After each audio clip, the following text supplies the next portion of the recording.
Hello students, 8वीं class के हिंदी का पेपर सोल्व करते हैं जल्दी से। आज पेपर हुआ था, जो पर्सन याद रहे हैं उनको मैंने टाइप करके आपको मैं बता रहा हूँ शुरू से लेकर अंत तक। ठीक है, तो ये देखो मैंने टाइप किए हैं क्वेश्चन और शुरू से लेकर अंत तक मैं आपको बता रहा हूँ। ठीक है, तो पहला क्वेश्चन, उनकी लाई चिड़िया पेड़ पौधे पानी और पहाड़ बाँचते हैं। बाँचते शब्द का अर्थ है पढ़ना।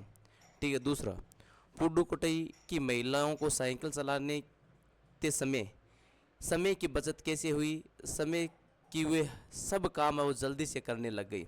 दीवानों की हस्ती कविता के अनुसार हस्ती शब्द है, उसका मतलब अस्तित्व है, दया। गोपी यशोदा श्री कृष्ण की शिकायत क्यों कर रही थी? क्योंकि माखन चुराने के कारण ये गोपी है वो यशोदा श्री कृष्ण की शिकायत कर रही थी। आई प्रत्यय से युक्त शब्द है वो चढ़ाई है, सही है। वधु शब्द का बहुवचन वधुएं हैं। क्या निराश हुआ जाए? पाठ के अनुसार बुराई क्या है? बुराई है वो आचरण के गलत पक्ष को उद्घाटित कर उसको रस लेना है। कबीर के मन में किस बात कबीर को मन को किस बात से लगाने के लिए कहते हैं? सुमिरन में। ठीक है, अगला क्वेश्चन देखो कि 9वां, लाख की चूड़ियाँ पाठ के लेखक को सारे गांव में बदलू ही अच्छा क्यों लगता था? लेखक ने सारे गांव में बदलू ही अच्छा इसलिए लगता था क्योंकि वह अपना वक्त गुजार कर लेखक के पास आता था, लेखक को मिठाई लाता था, है ना, रस भरे आम लाता था, है ना, इसलिए अच्छा लगता था। लाला झाऊलाल की पत्नी के द्वारा अपने भाई से रुपए मांगने पर लाला झाऊलाल क्यों तिलमिलाए? लाला झाऊलाल की पत्नी द्वारा अपने भाई को रुपए मांगने पर लाला झाऊलाल इसलिए तिलमिलाए क्योंकि वह काम नहीं करते थे और पत्नी की मांग लगातार बढ़ रही थी, है ना, इसलिए वो झिलमिलाए थे। पत्नी की मांग लगातार बढ़ रही थी। कबीर के अनुसार मांग बढ़ रही थी, ये देख लो। ठीक है, कबीर के अनुसार एक गाली उलटकर अनेक गाली कैसे हो जाती है? कबीर के अनुसार एक गाली उलटकर अनेक गाली इसलिए बनती है क्योंकि हम किसी को गाली देते हैं तो अगला गुस्से में होकर अनेक गाली देता है और एक गाली के अनेक अलग अलग अर्थ निकालता है, अलग अलग प्रसंग निकालता है उनके। दीवानों की हस्ती कविता के अनुसार आज़ादी के दीवाने जगह जगह क्यों आज़ादी आज़ादी के दीवाने जगह जगह क्यों जा रहे थे? कविता अनुसार आज़ादी दीवाने जगह जगह इसलिए जा रहे थे कि वो आज़ादी को पूरा संसार घूमना चाहते थे, वो एक जगह रुकना नहीं चाहते थे, वो एक जगह है रुकना नहीं चाहते थे, रुकना नहीं चाहते थे। ठीक है, प्र उपसर्ग के दो शब्द बनाने। प्र से क्या देखो परतंत्र होता है, प्रतंत्र, और दूसरा परोपकार, ये दो शब्द बना सकते हो, परोपकार। ठीक है, 14वां क्वेश्चन देखो, घोड़ा। घोड़ा के दो पर्यायवाची, घोड़े को अश्व कह सकते हैं, घोड़े को तुरंग भी कहते हैं, हस्व भी कहते हैं। कमल का जलज और पंकज, ये दो कमल के हैं पंकज। ओस की बूंद शहर में जाकर किस प्रकार से अपने दुर्भाग्य को न्योता दे रही थी? ओस की बूंद शहर में जाकर अपने दुर्भाग्य को न्योता इसलिए दिया, देखो ओस की बूंदें हैं वो शहर के आकर्षक, ओस की बूंदें की बूंदें शहर के चमक दमक से आकर्षित होकर, के चमक सॉरी चमक दमक से आकर्षित होकर होकर गई, किंतु वह परेशानी में नष्ट हो गई, वो नष्ट हो गई, शहर जाकर वो नष्ट हो गई। इसलिए कवि कहता है कि वो शहर जाकर अपने दुर्भाग्य को न्योता दे रही है। लेकिन अभी भी आशा की जोत बुझी नहीं, क्या निराशा हुआ, क्या निराश हुआ जाए? पाठ के उक्त कथन के पक्ष में तर्क दीजिए, है ना। इसमें कवि कहना चाहता है कि समाज में, इस कविता के माध्यम से कहना चाहता है कि समाज में व्याप्त परेशानियों से व्याप्त परेशानियों से व्याप्त परेशानियों के बावजूद बावजूद आशा बनाए रखना, व्याप्त परेशानियों के बावजूद आशा बनाए रखना, ये कवि कहना चाहता है इन लाइनों के माध्यम से। ये आपकी व्याख्या देनी है। व्याख्या किस में से है? अभी ये जो कविता आई थी ना, अभी आई थी देखो, दीवानों की हस्ती, दीवानों की हस्ती। ये जो इसमें लिखना है आपको सबसे पहले सप्रसंग, सप्रसंग उसमें लिखना है कि उपयुक्त पद्यांश, उपयुक्त या प्रस्तुतः, प्रस्तुतः पद हमारी पाठ्य पुस्तक, पाठ्य पुस्तक बसंत भाग 3 से दीवानों की हस्ती, दीवानों की हस्ती कविता से लिया गया है। इसमें इसको लिखने वाला कौन था? भगवती प्रसाद वर्मा, भगवती प्रसाद वर्मा ने लिखा। ठीक है, अब उसके बाद लिखनी थी व्याख्या। व्याख्या में लिखना है कि उपयुक्त पद में कवि कहना चाहता है, क्या कहना चाहता है ये आगे आप पद लिख दो, है ना। कमर कसने का मतलब होता है तैयार होना, है ना। जैसे हमने परेशानियों के सामने कमर कस के तैयार हो गए, ये वाक्य भी लिख सकते हो। या सैनिक है वो आक्रमण के सामने कमर कस करके तैयार हो गए या कमर कस ली। पीठ दिखाने का मतलब होता है भाग जाना। जैसे मोहन ने दुखों से पीठ दिखा दी या राजेश पीठ दिखा के भाग गया, है ना, युद्ध में पीठ दिखा के भाग गया, ये भी वाक्य में यूज कर सकते हो। आप अपने घर से विद्यालय जाते समय सड़क पर चलने के लिए कौन कौन सावधान रखेंगे? सबसे पहले सड़क के बाईं ओर चलेंगे, सड़क के बाईं ओर चलेंगे ये। दूसरा, सड़क को जेब्रा क्रॉसिंग पर पार करेंगे, सड़क को जेब्रा क्रॉसिंग पर पार करेंगे। ठीक है, सड़क को तिरछा पार नहीं करेंगे, को छा छा पार नहीं करेंगे।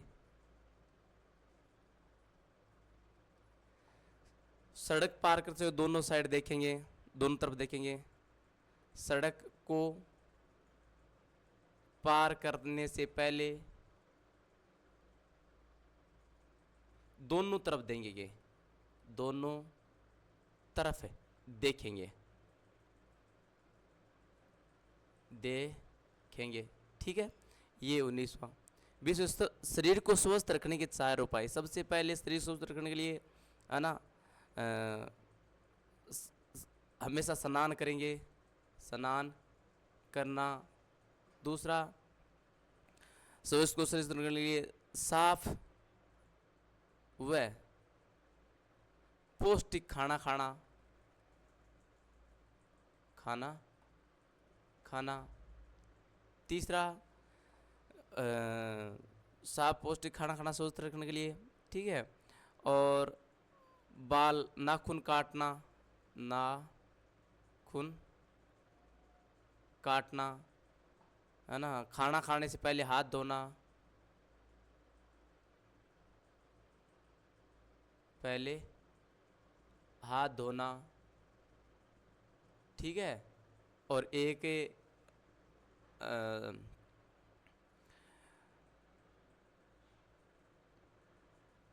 पौष्टिक खाना खाने से पहले हाथ धोना।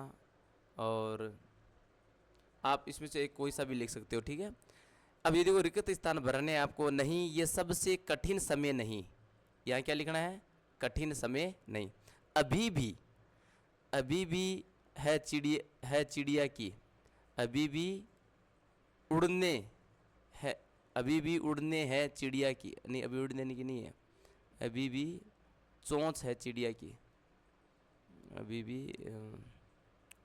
हाथ है चिड़िया की नहीं। कठिन, अभी भी दबा है, अभी भी हाथ है चिड़िया की, चोंच है चिड़िया की, ऐसे लिखेंगे। चोंच में, चोंच तो गला आएगा ही आएगा, 2 मिनट ये रुको एक बार। चोंच में है तिनका और वह है उड़ने की तैयारी में, अगले में है चौथे में उड़ने की तैयारी में। अभी भी तैरती हुई पत्ती, ठीक है, थामने को बेटा है हाथ एक। ठीक है, अब बचा क्या? अब बचा है दबा। अभी भी दबा है चिड़िया की। अब देखो ये आपको मैचिंग करने हैं। लफड़ा, लफड़े का मतलब होता है उलझन झंझट। शिखर, शिखर का मतलब होता है पहाड़ी की चोटी। स्वच्छंद, स्वयं की इच्छा के अनुसार। संवाद का मतलब होता है बातचीत। मुस्तैद, मुस्तैद का मतलब होता है तैयार। और सिलसिला का मतलब होता है कर्म और कड़ी।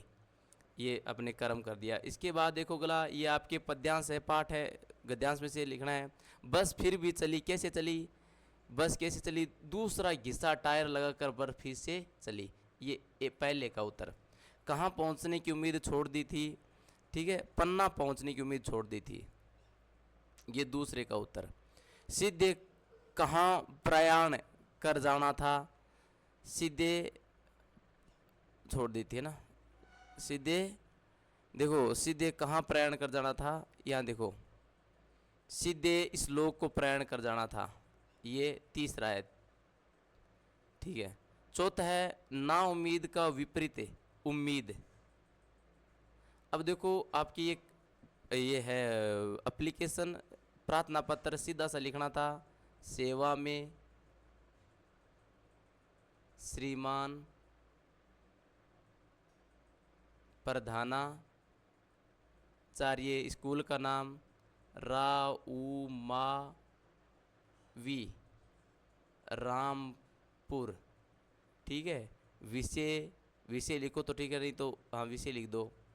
विषय शादी एवं कार्यक्रम के हेतु अवकाश। वैवाहिक कार्यक्रम हेतु अवकाश। क्या लिखना है? महोदय जी, उपरोक्त विषयांतर्गत निवेदन है कि किसकी शादी है? मैं मेरी बहन की शादी में शामिल होना चाहता हूँ, अतः मैं दिनांक लिखना है 14 मार्च से 16 मार्च तक विद्यालय आने में असमर्थ हूँ, अतः मुझे 3 दिन की छुट्टी देने की कृपा करे। इस साइड लिखना है धन्यवाद। इस साइड लिखना है आपका आज्ञाकारी शिष्य। आपका आज्ञाकारी शिष्य। अब आपको क्या बताया गया है वो देख लो। ऊपर आपको बताया गया है दिवांश, तो यहाँ लिख दो साइन के रूप में दिवांश। ठीक है, अब आप देखो निबंध लिखना है मोबाइल के दुरुपयोग पर, बसंत पंचमी पर, या प्रिय नेता पर, या दीपावली। किसी एक पर आप निबंध लिख सकते हो आराम से। ठीक है, धन्यवाद।